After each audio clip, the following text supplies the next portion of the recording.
Wahai Tuhan, ku tak layak ke surgamu,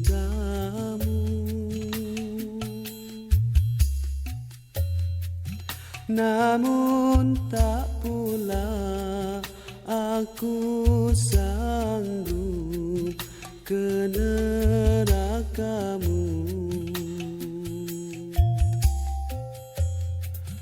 Ampunkan dosaku, terimalah taubatku.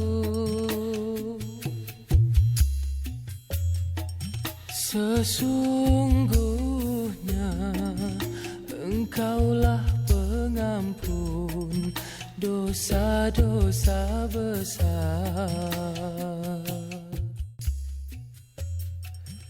Ilahilah tulil firdaus.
Allahumma salli wa sallim wa barik ala sayyidina wa maulana Muhammadin wa ala alihi wa sahbihi ajma'in. Qala rabbi shrah li sadri wa yassir li amri wahlul 'uqdatam min lisani yafqahu qawli. Subhanaka la ilma lana illa ma 'allamtana innaka antal alimul hakim. Amma ba'du. Alhamdulillahirabbil alamin hamdan yuwafi'u. Bismillahirrahmanirrahim. Alhamdulillahirabbil alamin wassalatu wassalamu ala asrofil anbiya'i wal mursalin sayyidina wa maulana Muhammadin. Rabbi shrah li sadri wa yassir li amri wa hlul 'uqdatam min lisani yafqahu qawli. Amma ba'd. Bapak-bapak, ibu-ibu yang saya hormati, yang pertama yang saya hormati Al-Haji Abdurrahman bin Ahmad Assegaf LCMA, yang saya hormati Ketua Safari Subuh Bapak Dr. Andas Agus Sundana, yang saya hormati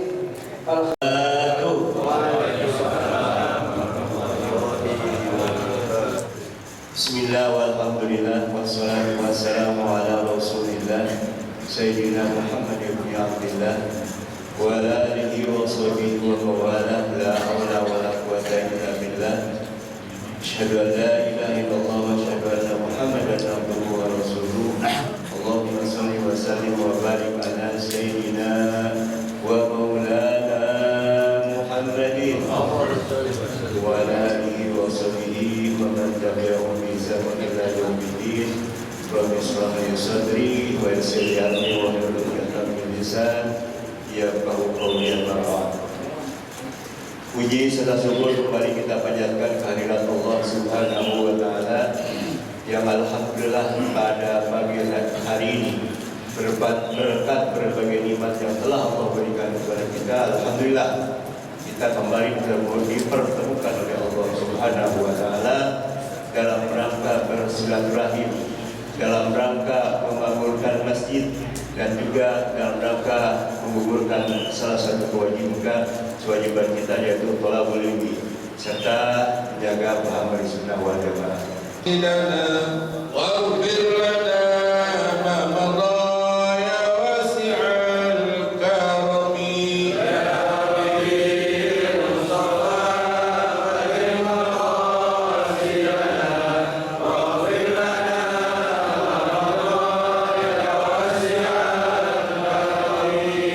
اللهم صل وسلم وبارك عليه وعلى آله.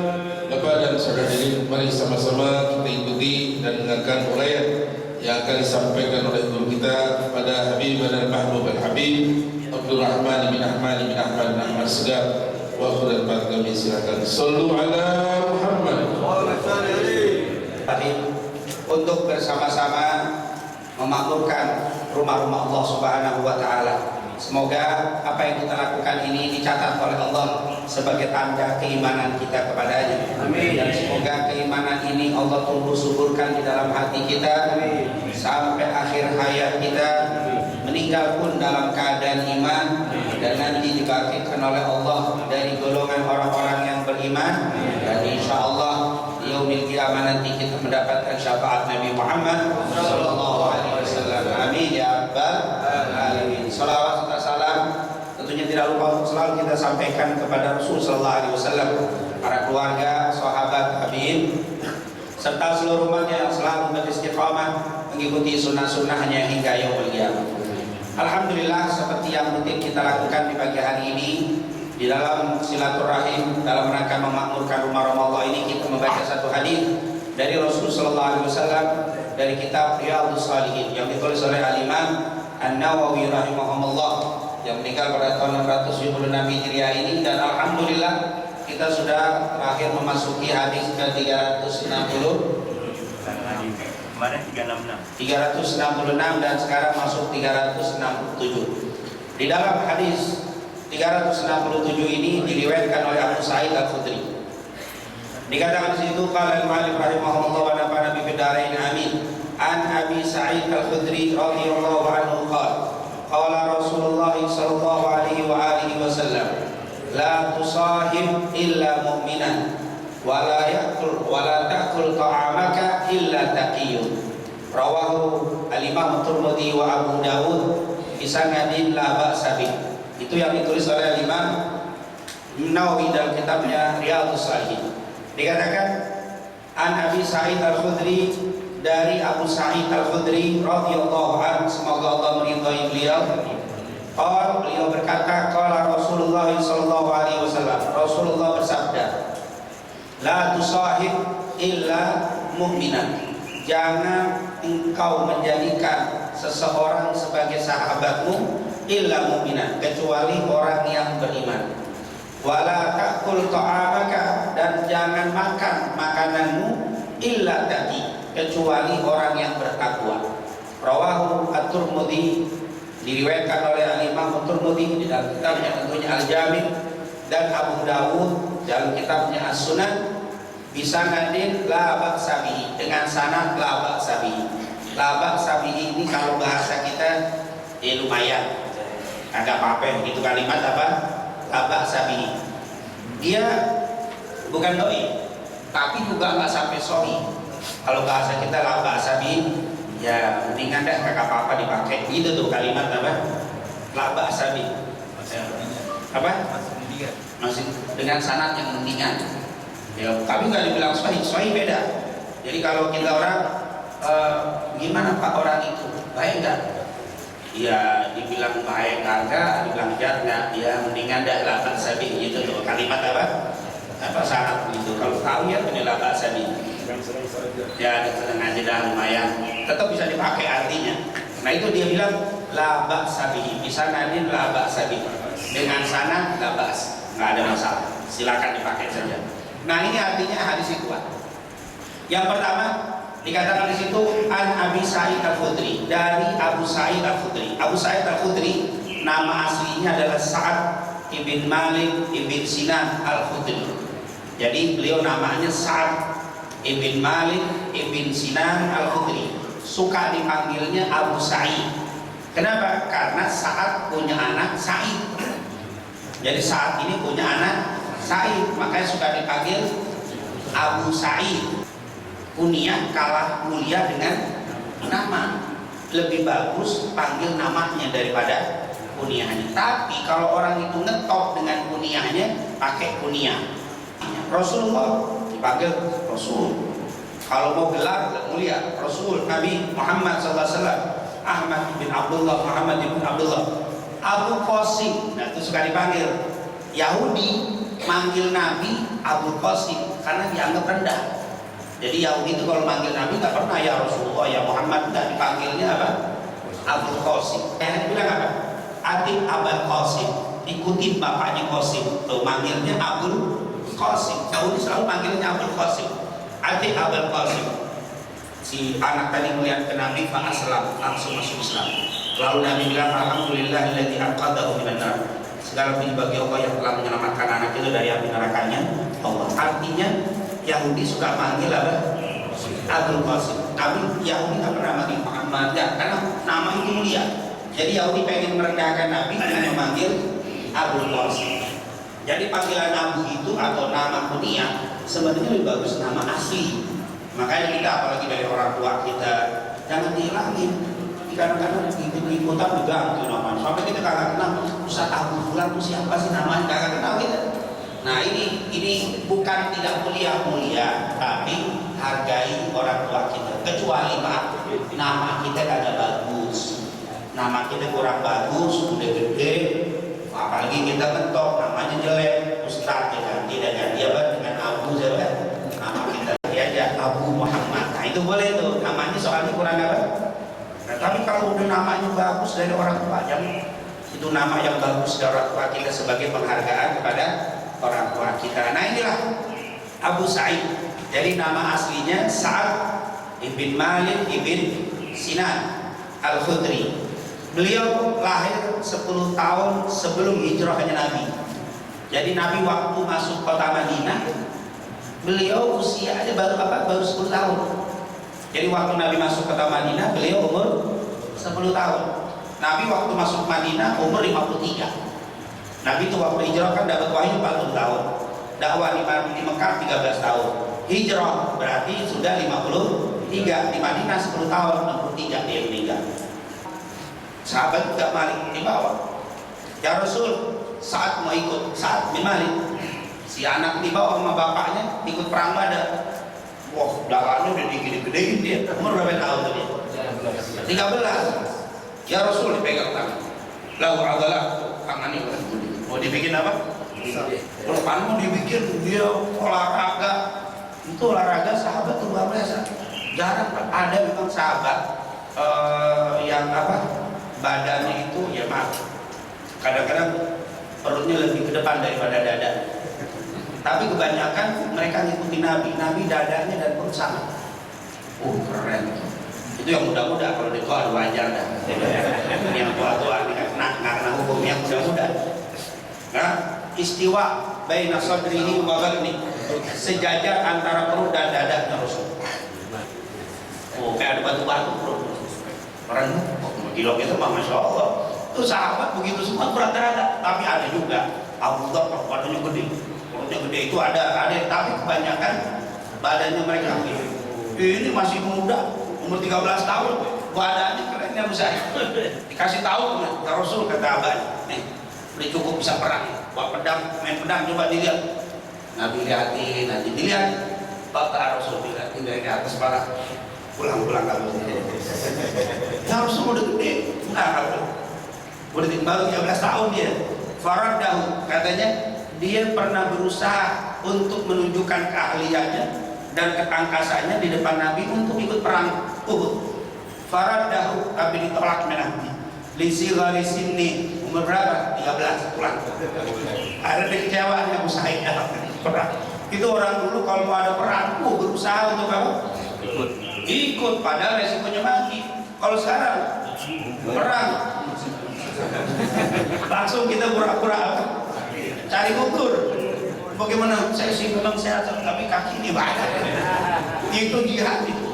Nah, Nabi kalau ketemu anak-anak muda yang lagi belajar, dia bilang bilang mujahidin, itu adalah para mujahid. Tapi nyebutnya begitu. Jadi ini mujahid semua nih, masya Allah. Enggak gampang Pak bisa hadir kayak begini. Jangan dibilang, kebetulan dia nganggur, nggak nganggur nih, banyak orang sibuk. Tapi dia usaha berjuang, subhanallah. Ini luar biasa. Tapi kalau yang kurang kuat, ada yang kita datang Pak. Kayaknya kalau kurang tidur ada aja tuh. Nasi berbagai macam apa? Alasan. Macam-macam itu. Tapi kalau ini enggak, si kecil ini berusaha maju, tapi ditolak sama Nabi Muhammad. Jadi Abu Sa'id Al-Khudri kayak ikut perang Badar, enggak ikut perang Uhud. Perang Khandaq tahun berikutnya 14 sampai 15 tahun dia pas ikut dikasih dengan Nabi. Jadi perang pertama yang diikuti oleh Abu Sa'id Al-Khudri atau Sa'ad ibn Malik ibn Sinan Al-Khudri yaitu perang Khandaq. Jadi kalau dibilang perang Badar enggak, perang Uhud enggak, bukan karena dia tidak mau, tapi memang udah kagak dikasih, udah berusaha tapi enggak dikasih sama Nabi Muhammad SAW. Kata beliau, aku telah ikut perang bersama Nabi selama peperangan 10 peperangan. Oh, luar biasa Pak, perang 10 kali bersama Nabi. Kita ikut perang sekali aja gimana nih? Papua, Irangnya juga luar biasa. Saya ikut perang, ceritanya panjang. Ini 10 kali peperangan bersama Rasul Sallallahu Alaihi Wasallam. Luar biasa Abu Sa'id Al-Khudri. 84 kan waktu 1 Hijriah, umurnya 10. Waktu Nabi masuk Madinah dia kan lahirnya 10 tahun sebelum hijrah. Jadi waktu hijrah umurnya 10. Meninggal tahun 74 Hijriah. Jadi usia 84. Iya, dia nggak ngantuk aja hitung-hitungan. 10 tambah 74, ya udah 84. Beliau meninggal usia 84 tahun. Hadis yang diriwayatkan sebanyak 1170 hadis. 1170 hadis. Ya, beliau riwayatkan. Salah satunya hadis yang dibaca di pagi hari ini yang tertulis di dalam kitab Abu Dawud dan Tirmidzi dengan sanad la ba'sa bihi. Apa kata Rasulullah sallallahu alaihi wasallam?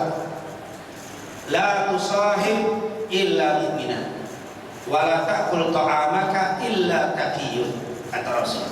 Hadis pendek. Apa kata Nabi? La tusahib, jangan engkau temani atau jangan engkau jadikan sahabat. La tusahib, jangan engkau jadikan sahabat illa, kecuali mukminah, kecuali orang yang beriman.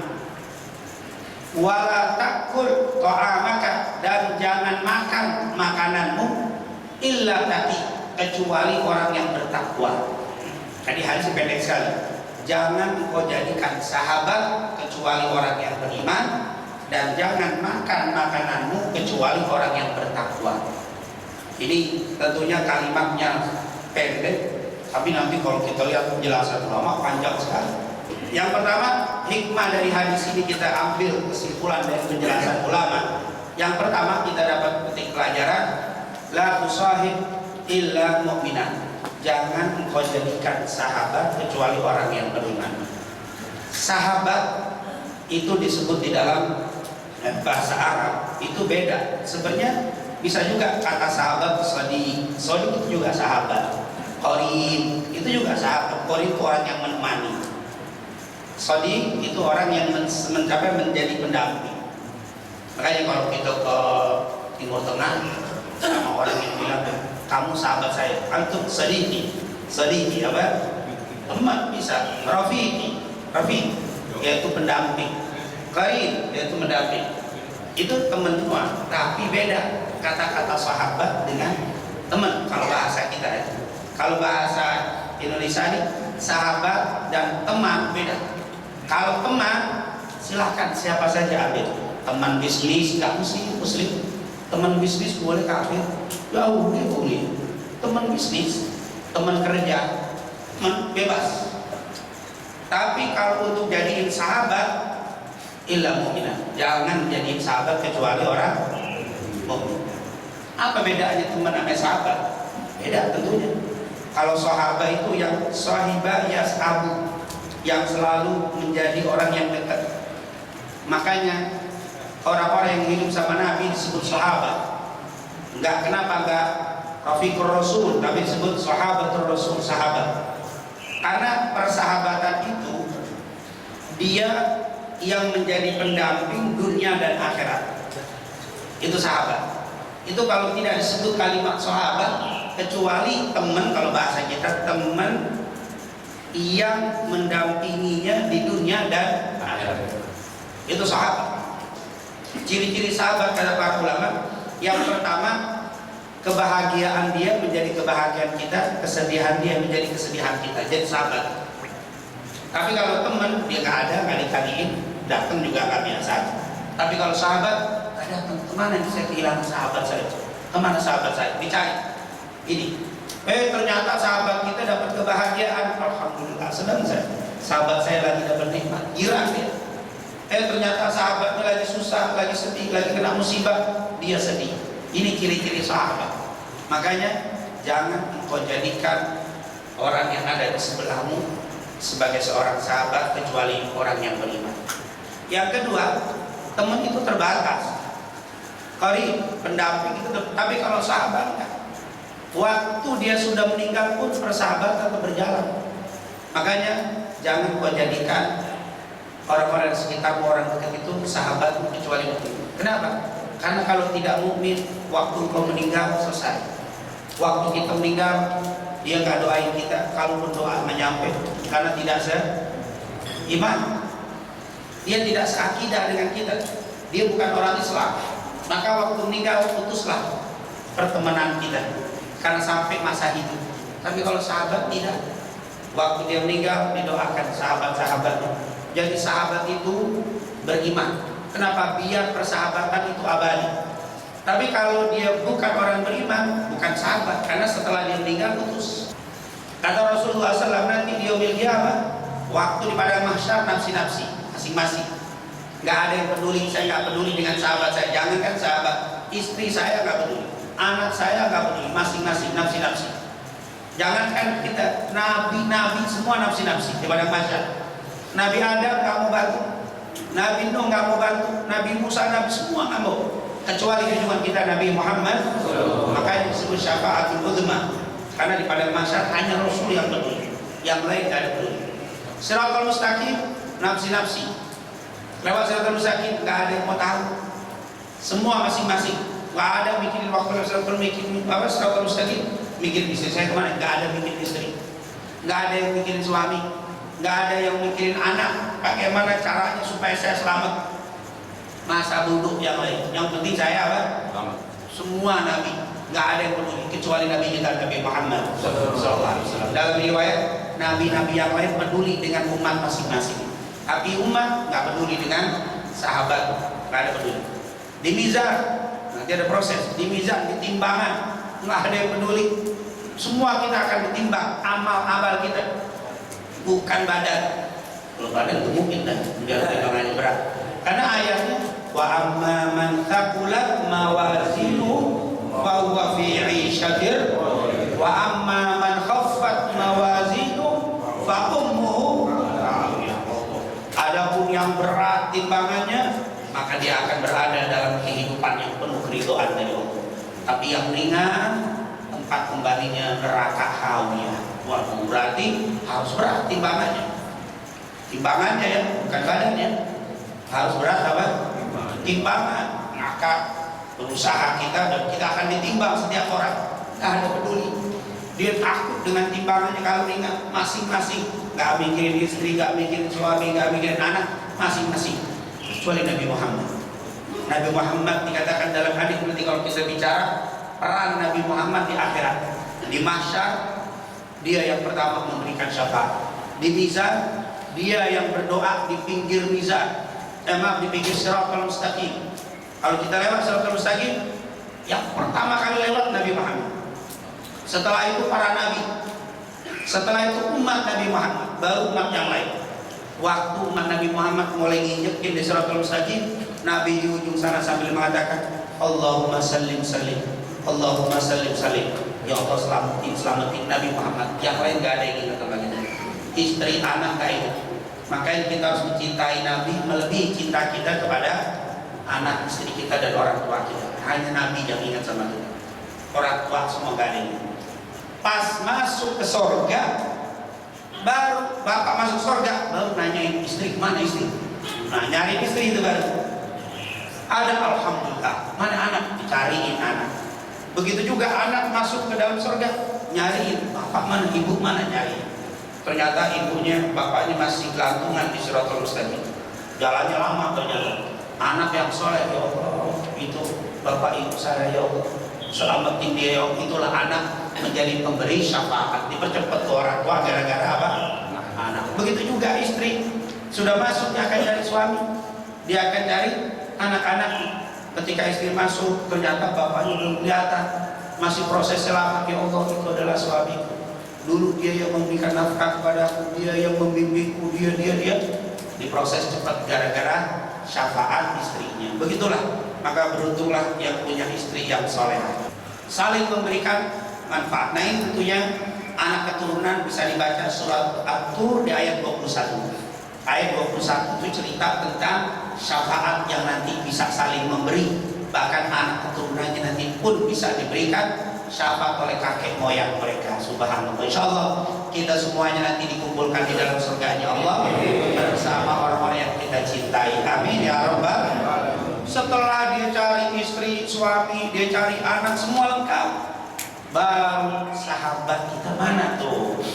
Makanya Nabi bilang jangan cari sahabat kecuali orang beriman, karena nanti dia akan memberikan syafaat di yaumil qiyamah. Setelah mereka masuk, keluarganya kumpul semuanya, baru diingat, oh iya, di safari subuh kita suka tuh jalan bareng sama fulan-fulan, udah ada belum? Oh kagak ada ternyata. Insya Allah sih kagak ada di sini, yang semuanya masuk duluan ya. Cuma kita doang nih, kemana banget? Nggak ada, insya Allah dimasuk bareng semuanya. Amin ya rabbal alamin. Tapi kalau enggak, cari, ya Allah, si fulan masih apa? Nyangkut tuh, masih proses lama banget, sementara kita sudah masuk semuanya. Di saat itulah sahabat-sahabat kita, ya Allah, dia itu sahabat kami, ya Allah, ngaji bareng, ke masjid bareng, ibadah bareng, ya Allah. Mungkin di akhir hayatnya dia terpeleset melakukan maksiat, belum taubat, mati dalam keadaan dosa besar, sehingga dia agak lama, ya Allah, angkat kesulitannya, cepat prosesnya, ampuni dosa. Sahabatnya banyak minta. Dengan proses permintaan dari sahabat-sahabat, proses hisab itu dipercepat gara-gara syafaatnya para sahabatnya. Dengan harapan bukan kita dapat syafaat dari dia, semoga kita bisa memberikan syafaat kepada mereka. Karena kalau kita harap syafaat dia, nanti langsung kacau. Insya Allah kita yang memberikan syafaat, bukan kita minta syafaat, tapi insya Allah kita bisa saling memberikan syafaat. Cari teman yang banyak, sahabat cari yang mukmin tahan. Ya ada beda-beda dikit, tahan deh, jaga dah. No, tapi saat menggelin nggak apa-apa deh, mau gelin. Udah kenapa menggelin paling berapa lama? Insya Allah karena persahabatan itu betul-betul manfaat. Makanya insya Allah Allah berikan kepada kita sahabat-sahabat yang beriman. Amin ya rabbal alamin. Yang kedua, hadis ini bukan berarti melarang persahabatan selain dengan orang yang beriman, tapi jangan tinggalkan orang yang beriman demi mencari sahabat yang tidak beriman, karena hartanya, karena jabatannya. Kita buat orang-orang soleh, kita buat orang yang beriman. Mendingan saya, teman saya walaupun tidak beriman, orangnya baik, bisnisnya bagus, jabatan tinggi, suka nolong saya. Saat di dunia, iya, untung untukmu, tapi di akhirat saat engkau meninggal, engkau akan sedih, karena tidak ada lagi yang mendoakan. Di akhirat tidak ada yang bisa membantumu. Tapi sahabat-sahabat yang mukmin walaupun miskin, sahabat-sahabat yang beriman walaupun rakyat jelata, tapi ketahuilah dia ini akan manfaat sampai kita meninggal, manfaat di akhirat tetap manfaat. Subhanallah. Makanya ayo cari persahabatan umat Nabi Muhammad yang banyak. Jadikan orang-orang kalau perlu semua jadi sahabat kita. Tapi tetap silakan nyari teman-teman bisnis dan yang lainnya dengan orang-orang non muslim, diperbolehkan, tapi harus lebih diperhatikan sahabat yang beriman. Insya Allah kita semuanya jadi sahabat semuanya, dunia wal akhirah. Amin ya rabbal alamin. La tusahib illa mu'minan wa la taqul ta'amaka illa taqi. dan jangan makan makananmu kecuali orang yang bertakwa. Maksudnya apa? Makan makananmu orang yang bertakwa bukan berarti kalau ada tamu rumah kita kafir nggak dikasih makan. Kau jangan kasih makan orang kafir, biarin aja. Padahal dia tamu sama kita. Jangan. Salah satu tanda keimanan kita, man kana yu'minu billahi wal yawmil akhir falyukrim dhaifahu, muliain dhaifahu, tamunya mau muslim kafir tamu tetap aja kita muliakan. Waktu non muslim datang ke rumah kita bertamu, kopi keluarin, dan jangan kasih kopi air putih aja, non muslim jangan begitu. Memberi jamuan kecuali kepada orang bertakwa, bukan. Ini kalau kita mau ngundang makan, kalau kita mau ngasih makan, pilihlah orang yang bertakwa. Ya maaf, saya bisa mau ngasih makan sedekah, saya bisa sedekah kepada masyarakat yatim-yatim non muslim di panti asuhan ini. Tapi di situ ada panti asuhan yang muslim. Kenapa Anda pilih yang tidak muslim? Apa yang tidak muslim? Sedekahkanmu untuk kepada mereka yang bertakwa daripada orang yang tidak bertakwa. Itu ngasih makan inilah orang-orang yang bertakwa. Tapi kalau tidak akan berbeda. Saya mukmin itu ada muslim, ada mukmin. Muslim itu Islam yang menjalankan syariat tapi kadang masih maksiat, itu muslim.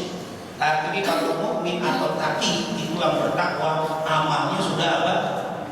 Tinggi. Tapi sama saya kasih makan orang muslim yang sholat, afdol yang sholat. La ta'kul ta'amak illa taqi. Usahain kalau ngasih makan jangan ngasih makan kecuali orang yang bertakwa. Tapi bukan berarti tidak ngasih makan sama orang yang tidak bertakwa. Kasih, tapi perhatiannya lebih kepada orang bertakwa. Kenapa?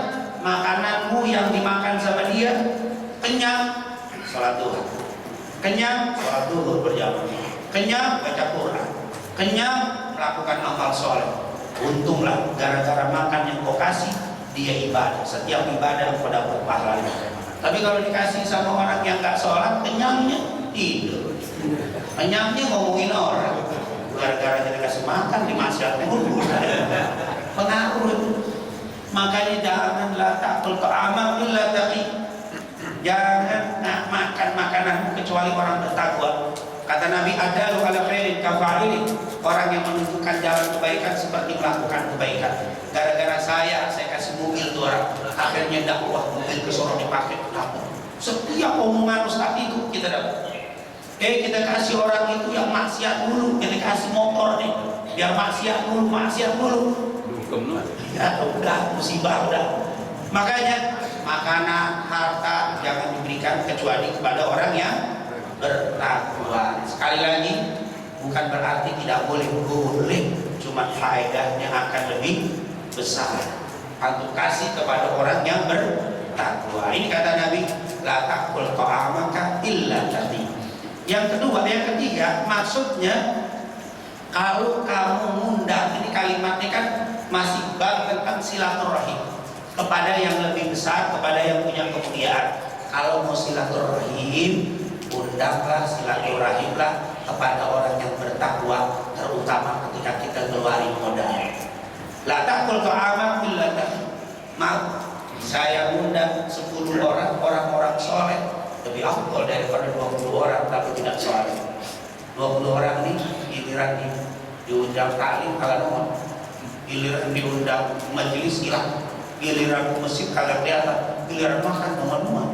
Kalau udah lihat mukanya, ya tak apa-apa, ada pahala juga. Cuma lebih berpahala orang-orang yang bertakwa kepada Allah. Makanya Nabi bilang, jangan makan makananmu kecuali orang yang bertakwa. Semoga Allah Subhanahu wa ta'ala menjadikan kita sebagai umat Nabi Muhammad yang selalu menjaga persahabatan kita, sehingga persahabatan ini akan berjalan di masa kita hidup, di saat kita setelah meninggal, dan sampai yaumul qiyamah. Dan semoga Allah berikan kepada kita rizki yang halal dan thayyib, rizki yang kita gunakan untuk menambah iman dan takwa kita kepada Allah.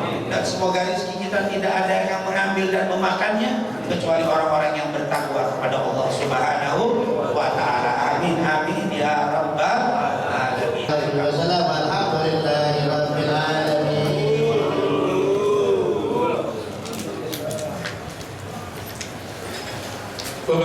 hadirin, dengan pembacaan doa tadi maka usai sudah seluruh rangkaian acara kita pagi hari ini. InsyaAllah jumpa lagi kita di Sabtu yang akan datang di Masjid Al-Hayy Rawabino Lubang Buaya.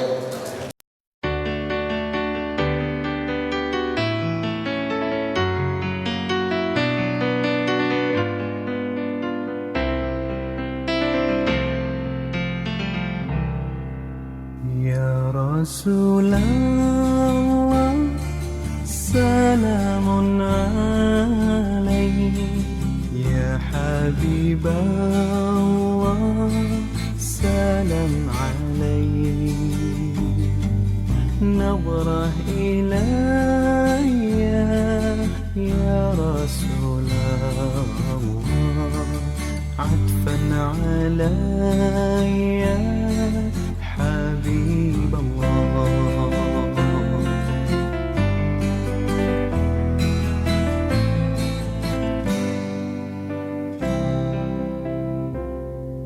من نور طه صلاة لها ذكر الإله زيت إليها من قلبي أحمد نسقى ونرشد من قلبي أحمد ذاك المراد.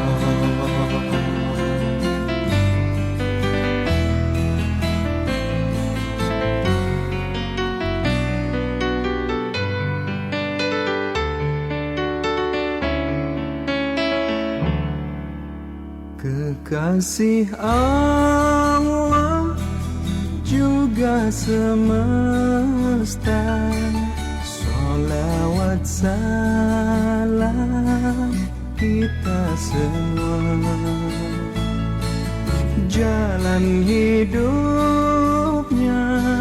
pancarkan cinta, kasih dan damai ajarannya.